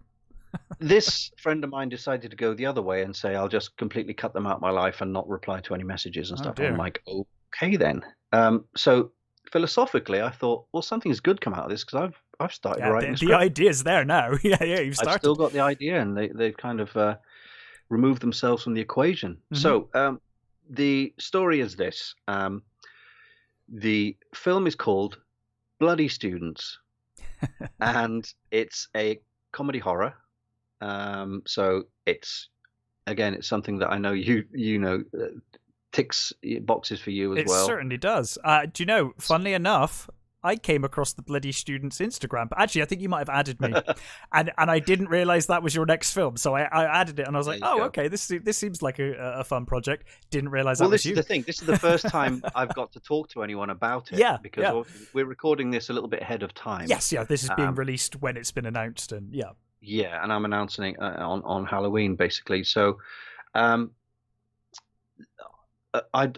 don't think I had a title for it originally, but I was talking to a friend who's into effects and models and stuff, and we were sort of throwing around ideas. And I wanted to do something very Cornetto trilogy, you know. I would put my hands up. I'm pretty sure a lot of the fun I had working on Cool Shot with you helped convince me that would be a good way to go. Right. Because I didn't want to do another straight-faced sci-fi, you know, bleak story of doom and gloom. I think do you know? I got to say, I think it was so brave of you to do that as a first film. Because I'm kind of I'm trying to do the opposite now. I'm trying to do a slasher movie as the next movie I've written. Yes. Yes. And I feel like I feel like I've been hiding behind my comedy to be like, oh well, if it's janky, it's fine because it's a comedy. And I think it's so. Do you know what? I'm the other way. I'm the opposite. See, that's funny, isn't it? Opposite. Yeah. Yeah. Because I'm thinking, I feel more comfortable writing straight sci-fi. See, I'm the opposite. Drama or whatever. And more scared about comedy because there are so many different types of comedy, and you know, I've written comedic novels that are sci-fi comedy, like sort of Red Dwarf type stuff, and you don't know if the jokes are going to land. Obviously, you can only write your own sense of humor and hope people get it. Yeah.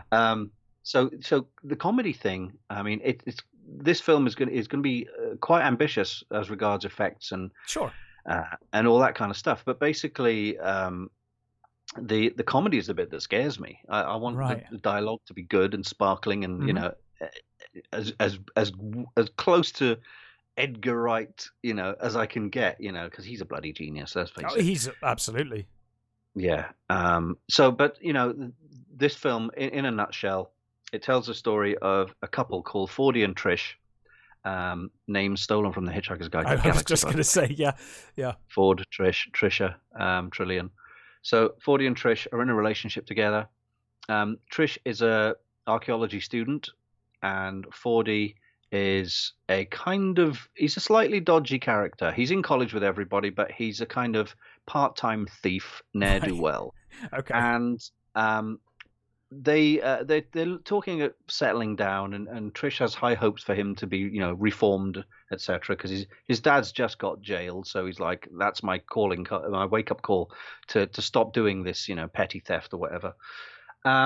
So she's like, oh, it's our date night, and we're going to go out and have a nice night. And then Fordy cancels on her on date night without giving her a reason. He says something important's come up, and she's like, oh, great, I'm not important, am I? Fine. Turns out that he has taken up an offer to break into the local museum to steal some Egyptian golden ornament in order to sell it through an anonymous buyer to get £500,000, of which he gets a cut of about 20%. Sure. So he's quite impressionable, and you know, these guys have talked him into doing this robbery.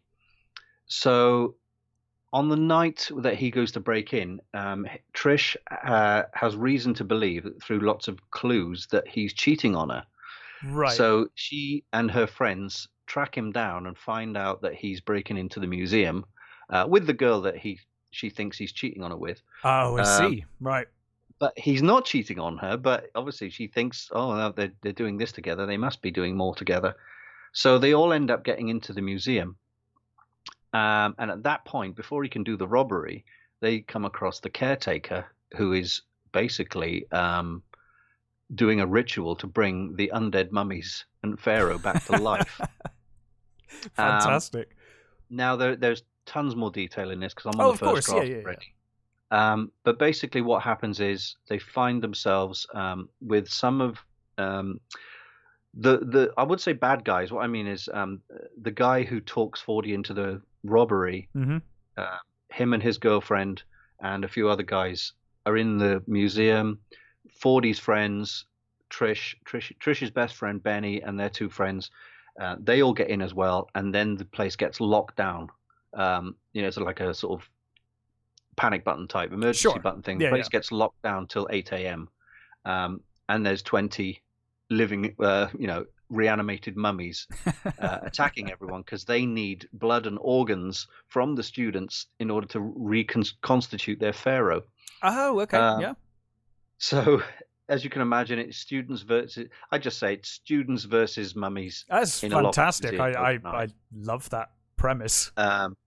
So that's where we're going with it, Mm. and it's one of those things that you've done this yourself probably. You're writing stuff, and it comes to you quite easily and quite quickly, Yeah. and you think that must be a good sign if it's writing itself. Absolutely. Yeah. Yeah. Yeah. So obviously, there's at this stage it's me. It's just me writing. Sure. So I've got some ideas for actors in mind. I've got some ideas for crew in mind, and ideas for people who might be able to help out with effects and costumes and this kind of thing. But there's, as you can imagine, there's a ton of stuff. I went and bought myself a book and threw a load of red paint on it. So that's my blood splattered book. And I've already filled. This is my notebook for the movie, and it's basically half full already of notes and where to film things and how to film things and Mm-hmm. what props are needed, what characters' costumes are, et cetera, et cetera. So I needed a book to empty my brain out, basically. Yeah. Otherwise, I Yeah. wouldn't sleep. You I'm got everything. particularly interested how you're. I'm particularly interested from a logistics standpoint how you're doing the museum. That's an interesting one. Yeah. What I tend Because to do, in many ways, Terry, that's far more ambitious than a forest. For yeah, it is, because in a forest you can go out and film without too much permission. Yeah. With a museum, I remember a few years ago I needed to use Cardiff Museum for some photography, and they said, "Sure, come down. It's £150 an hour." Mm. I'm like, "Well, I'm going somewhere else then because I can't afford that." Yeah. And that's what they charge to this day because they've had Doctor Who in there, etc. in Yeah, Cardiff Museum. yeah. So I'm not filming Cardiff Museum. So my brain starts looking at other venues, and I went Can to a I convention. make something look like a museum? Can I? Yeah. Exactly. Yeah. Exactly. And at the best case scenario, we'll find a museum that's willing to let us shoot there as cheaply as possible. At worst case scenario, we'll end up in like village halls and places that we can dress up with fake walls and put some props and stuff there. So we'll make it work. But Absolutely. I have already gone and visited a place in Newport, which is an art gallery come theatre, and it's very modern, looks really nice, and they're really nice people. And I'm waiting to hear back to see if we got it because honestly, I had a tour of the place and it's got everything I need under one roof. Oh, that's fantastic! I hope that works out for you. Yeah, thanks. Because they said they've never had a movie shot there before, and they'd love to see a film shot there. Yeah. So they're going to have a load of meetings now to explain, to sort of talk it all through. And I emailed them yesterday saying, any news? And she's like, well, there's we still got to have meetings and stuff. We haven't forgotten about you. So sure. Obviously, I told them it's not going to be a huge budget. I'm going to try and raise as much as possible, starting from the end of October onwards, and we'll see how long. Yeah, now. From now, basically, yeah. Yeah. And then it's a case of trying to pitch the idea to people I know, companies, anybody who wants to do some sponsoring, maybe do some crowdfunding. I'll even speak to our distributor and say, do you have any contacts where we might be able to get some money for the budget? One thing I would like to do, but it's not looking likely, as you probably know yourself, is any film grants or loans within the UK are almost pointless trying to go for them, because there's so many hoops you have to jump through. Yeah. And they don't look too kindly on things that are too ambitious or too high concept. Which is crazy, because like ambition should be right? sought after. You should encourage ambition. Yeah. So I spoke to the Welsh Film Agency a few years ago. Would the BBC have ever made Doctor Who without ambition? They had no budget. Especially the early seasons, nothing. That's pure ambition. 1963, somebody comes to them and goes, right, we need a kids show that's kind of educational. Now, they could have done another play school, couldn't they? But, Sidney Newman, who was a Canadian apparently, and he basically said, right, I'm going to have this old man who's got a box that travels in time, and we can educate kids via time travel. And, they threw all their money into it. Yeah. From the second episode, the second story, the Daleks. So the guy from the Welsh Film Agency said to me a few years ago, I was trying to pitch the idea of possibly doing a film of one of my books, which is very Hitchhikers sort of based. Sure. And he said, is it set in Wales? I said, no, it's set on other planets. I was like, did George Lucas have this problem? And again, I'm not comparing myself to George Lucas, but when you're trying to sell a high concept, it's like, well, does it have to be set in Wales? Does it have to be in the Welsh language? If it's a Welsh production. Yeah, with Welsh cast, filming in Wales, it doesn't have to be, it could be another planet. I'll give you an example. Right to current day, there's a British company set up in London called Locksmith Animation, set up by two ladies who have worked in animation in the past, and they've only been going like 2 years, 3 years, and on their website they said, we want to be the British Pixar, which is lofty aim, right? It is, but yeah. They've just finished their first feature called Ron's Gone Wrong. And it's American voices. It's a very American. You'd think it was a Pixar film if you didn't know it was made in London. Right. And it's got Disney behind it now. So it's having a worldwide release. Wow. Yeah. So it shows that it can be done. If there's enough people who believe in it, you can get it done. Absolutely. So I'm saying to people, I don't really want to do a film about an old man who used to be a miner who now raises pigeons. That's not what I want to watch. I want to make the films that I want to watch. You've got to write, and you can't spend the amount of time it takes and the stress, as you've said, the stress of making a film and the effort, the time. You cannot do all of that unless it's something that you have a passion for and a love for. Exactly. And even if you don't have the passion, you've got to have something motivating you to do it. Yes, so if you were commissioned to write a story about an old guy, and someone gave you a shed load of money, it's a proper job, and you'd find the motivation to do it because you're paid as a job. But if it's a labor of love until the day you hopefully get paid for it, you've got to write something that floats your boat and something that you feel excited and you want to see this on screen. So I want to make a film that is funny, exciting, got some creatures in it, it's fast paced, got some music in it. I wanted something that's going to entertain me to make while I'm watching, and also watch afterwards. Absolutely. And you're the same. I mean, I know you love your sci-fi and your horror and all this kind of stuff. So and giant monsters. you're not going to do a film that is, David Lynch kind of no. Something you're not going to do Kes. No, exactly, and terrific film, but it's not me. But it's horses for courses. I'm a geek, and I'm always going to be a geek. So I'm going to make the kind of films that I want to see. Yeah, and surely that's braver than playing it safe. So I am going to crack on with this. I mean, people have said to me, "How are you going to get a museum, and how are you going to get full-size Egyptian sarcophagi, and how are you going to get, tall, skinny, rotting mummies and stuff like that?" It's going to be fun to find out. I've got plenty of ideas. Yeah. That sort of stuff doesn't scare me. Like I said, it's the writing. I love writing dialogue, but dialogue with jokes and the timing and all that is the scary thing for me. Because sometimes you don't know how far to go with a joke. I was commissioned a few years ago to write for a web series. They said we need a pilot, so I wrote this pilot for them, which they filmed, and they said, "Oh, we need to we need to bump the jokes up a bit because I think my type of humor is more wordplay based. It's a little Yeah. bit more subtle, Hmm. and they pushed it too far, in my opinion. They went for the gross out gags, Okay. which I don't get me wrong, I like the Farrelly brothers movies, Yeah. but I don't think I would have done the whole something about Mary hair gel gag. No. That's a little bit too far for me. Yeah. And they wanted to go in that direction. Sure. And I wanted more subtle humor kind of thing. If you watch like Shaun of the Dead or Spaced, it's that kind of Yeah. wordplay and not FAQ so and much time travel, slapstick. that kind of. Yeah. Yeah, absolutely.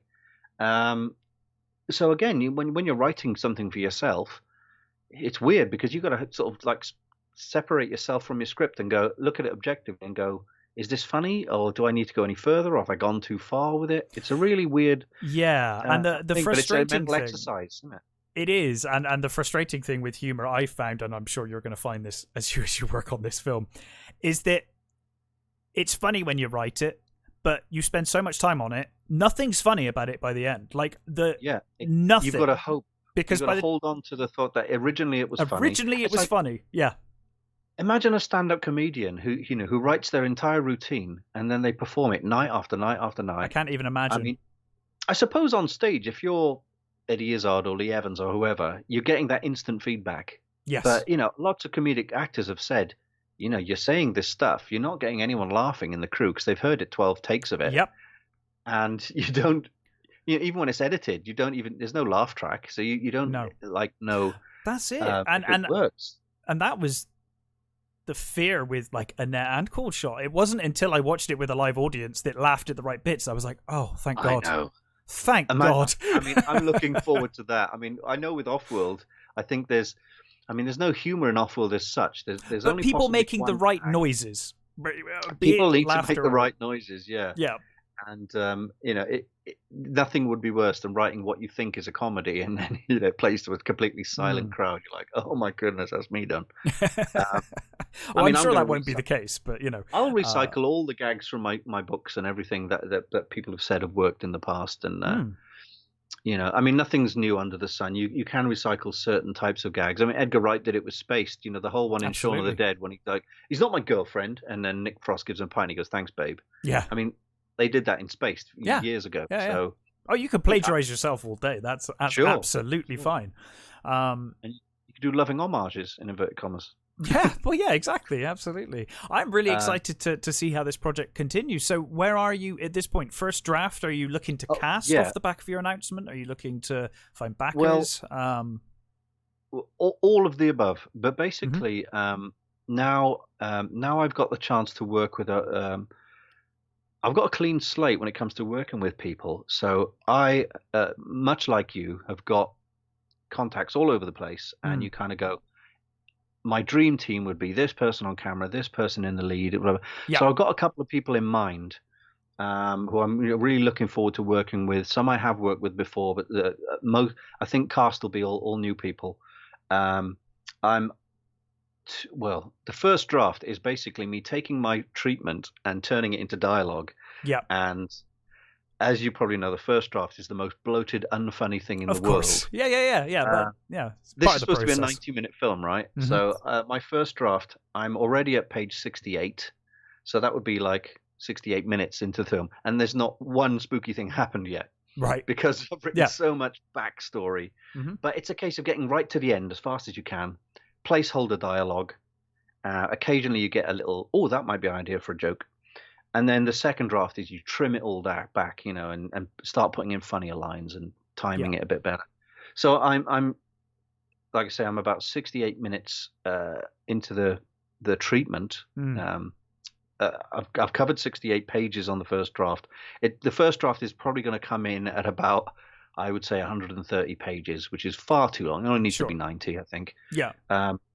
But it is going well, and like I say, it's writing itself. It's coming up with. It's weird. You write a treatment in quite a lot of detail, and then when you start doing the dialogue, it comes to life in your brain, and you're going, "Oh, now they could say that, and they could do this." So I do have. I think once you get to know the character, Once you get to know the characters you've created, then you can kind of see how they would behave and what they would say in this situation or that situation. And I don't know if you've done the same thing, but obviously while writing, I've already got the two main characters. I've got the two actors in mind who I want to play, and I have approached them and said, "Would you like to be in this?" They're like, "Hell yes!" So I've kind of got them in mind as I'm writing. Yeah.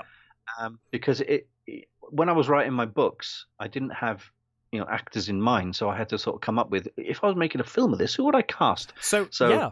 That's what I did with my first film. It was like, let's think of famous people, because I didn't know if anyone would be interested. So I cast famous people as I was writing it that fit the role.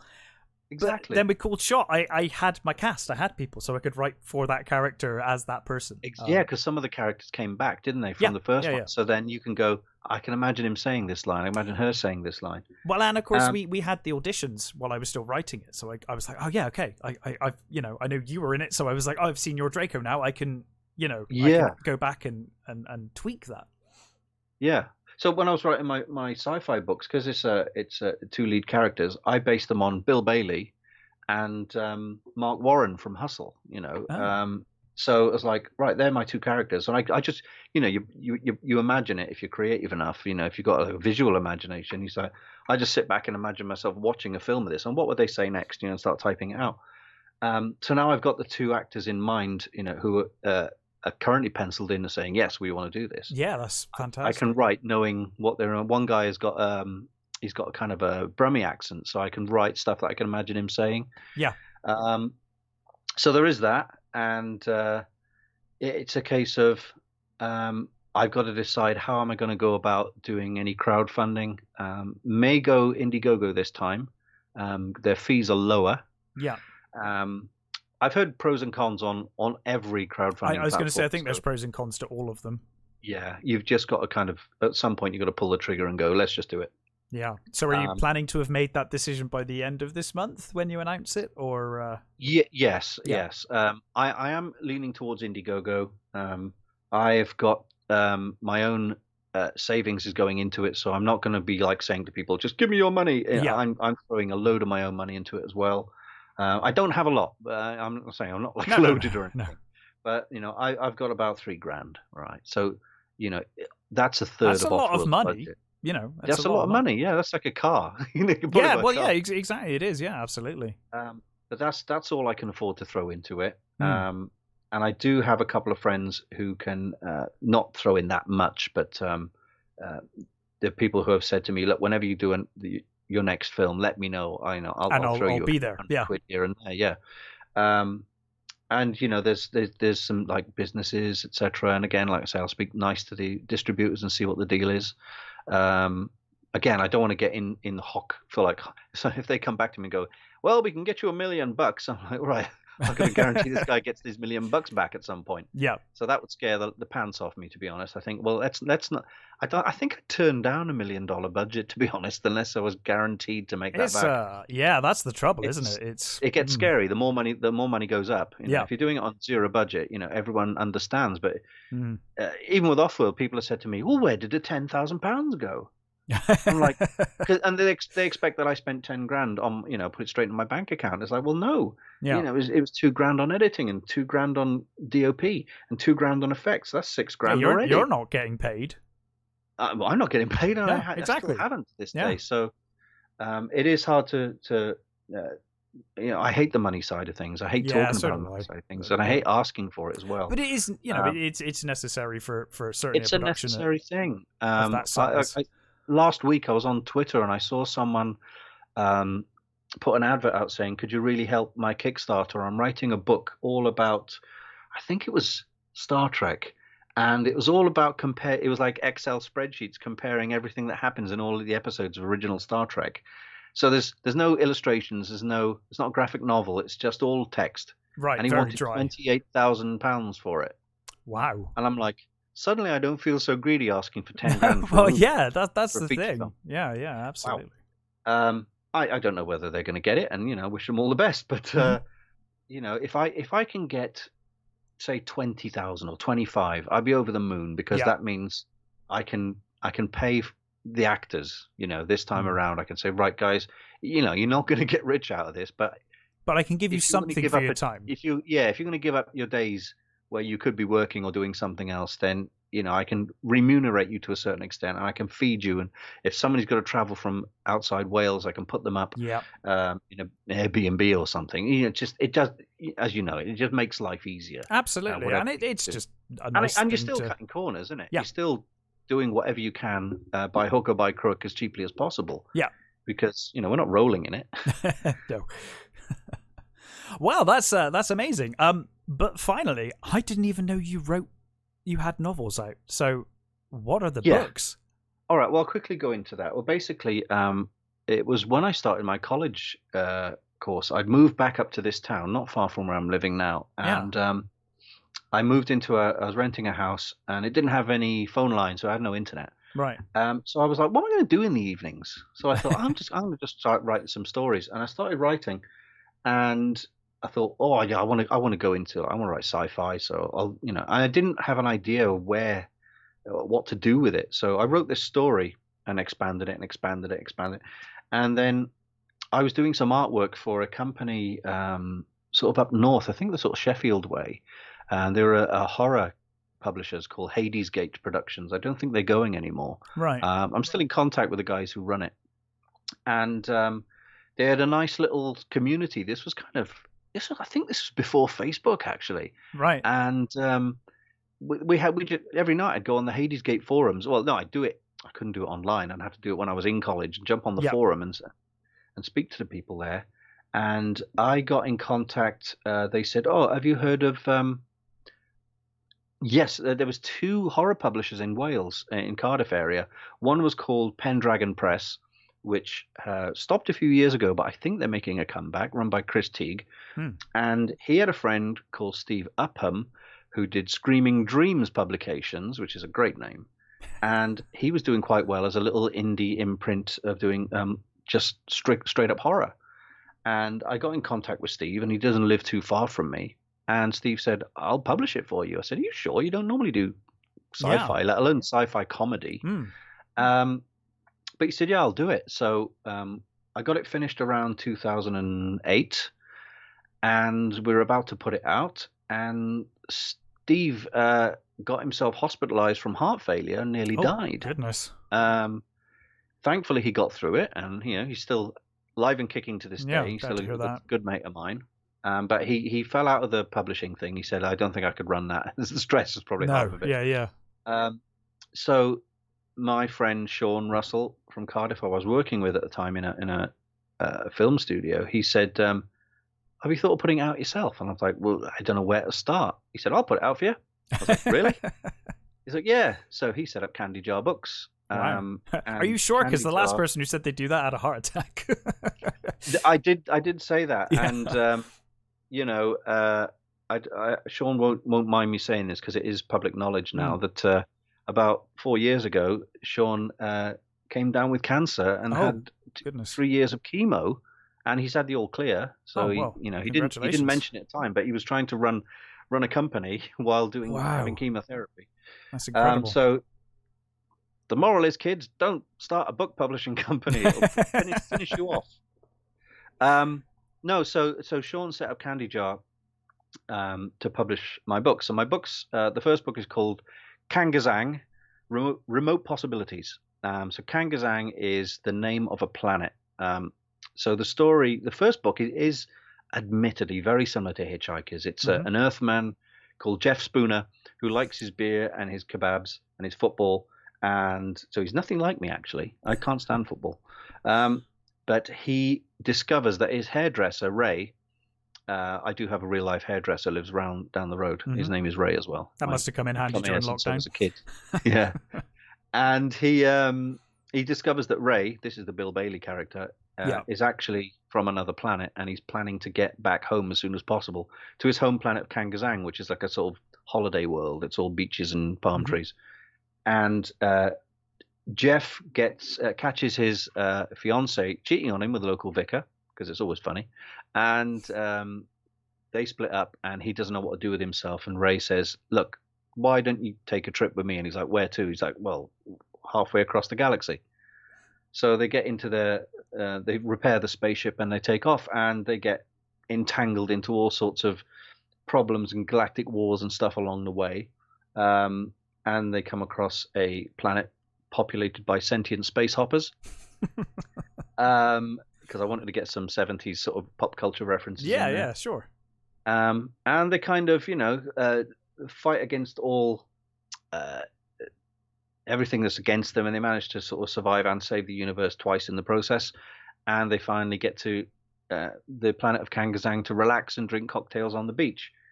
And then there's a sort of post-credit sequence where the planet gets invaded by a race of sentient, battle-hardened peanuts called the Macadamians. Nice. Which is terrible. But that's the second book. And then the second book is called, oh, blimey. So you've got Kangazang Remote Possibilities. Second one is Kangazang Star Stuff.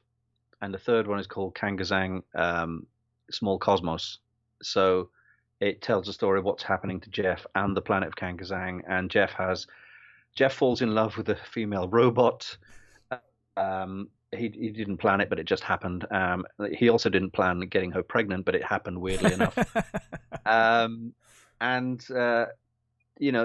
went from 2008 all the way up to about 2016. So it's like 10 years in the making or something.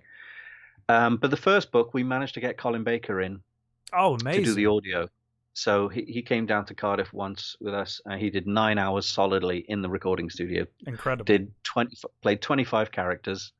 I played one character, and we also got a female actress in called Claire Cage from Cardiff, who was in Doctor Who and Torchwood and a few things. Mm-hmm. She's a friend of mine from a long time ago.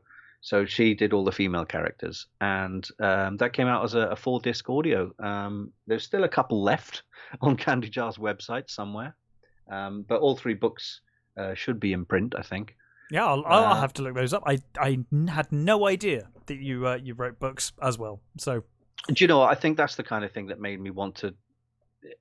I never thought I'd write a novel's worth of. Yeah, anything, And I thought, I got to the first one, and I thought, oh, well, I'll try and do a sequel. And then your brain goes, you've got to do a trilogy, it's sci-fi. Yeah. So you write the third it's one. the law. And I think, well, if I could pull that off, surely I can pull off a feature film, at least a script. Yeah. So and now it's not that I'm a novelist and a filmmaker and a this and that. It's like, I've done that. Now I'm doing this. And then I'm doing. So it's a case of being creative and not knowing what to do with it. So you just channel it into everything. Yeah. Well, Terry, this has been fantastic. I've taken almost 2 hours of your time. I'm not worried. I'm worried about taking up 2 hours of your time. Oh, no, don't worry about that. That's all good. Guy going on about himself. It's been an absolute pleasure. So, Offworld, the trailer's available. I'll link that in the description, obviously, to the video and on wherever you get your podcasts. And Bloody Students will have been announced at this point. So, check that out. There's an Instagram page for that. There's Instagram, Twitter, Facebook, Ko-fi, the coffee type thing. Mm-hmm. And hopefully by the time you're listening to this, we should have the crowdfunder up and running. But certainly the Facebook page and Twitter and stuff. Mm-hmm. Well, I'll put links to all of that in the description of everything. And Terry, thanks for joining me. It's been great. No, it's been really good fun to sort of revisit everything I've done from the beginning to now. And also to talk about Bloody Students for the first time, because I haven't been able to talk to anyone about it. Yeah, really. So it's like finally I can get it off my chest and sort of. I'm really excited to see it. Same as Offworld. Well, but, I will be bending your ear on a regular basis, asking for advice. Oh, feel free. And maybe even poaching some of your actors. I don't know. Go for it. Yeah, I'm sure. Why not? I'm sure they'll be up for it. I look forward to seeing the final product. I have a love of classic horror. The first Universal horror run is got a special place in my heart. So the Mummy and Abbott and Costello meet the Mummy as well. I just love Mummy. The film came out this week called Under Wraps. It's a Disney film for kids, it's a family film. But even then, there's a great mummy in it. It's really like it's clean cut comedy, but it's just to see a mummy running around. Yes. And what I like about that kind of thing, like pirates and vampires and this kind of thing, it's not like a copyrighted thing. I mean, Frankenstein's monster, the design the Universal Classic is copyrighted, but it is. Yes, we a actually mummy discussed isn't that the other week. copyrighted, is it? You know. No.